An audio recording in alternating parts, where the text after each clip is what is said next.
বিচার পরিবর্তন হয়েছে, নির্বিচারে কাস্টোডিয়াল করা হয়েছে। তাদের পরিবারেরা, মা, বোন, কন্যা সন্তানরা আমরা একসাথে দাঁড়িয়েছি। এই নারীরা রাজপথে ছিলেন দেখেই কিন্তু ৩৬শে জুলাই সম্ভব হয়েছিল।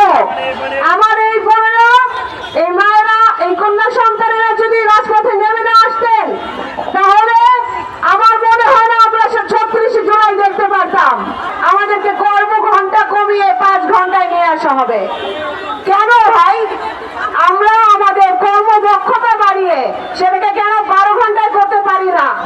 যেই নারীরা কর্মক্ষেত্রে আছে তাদেরকে রাষ্ট্রীয় সহায়তায়, তাদের পরিবারের দায়িত্ব নিয়ে তাদেরকে আরো ভালো কাজ করার ক্ষেত্রে, ন্যায্য মজুরি আদায়ের ক্ষেত্রে কেন আমরা অনুপ্রাণিত করতে পারি না?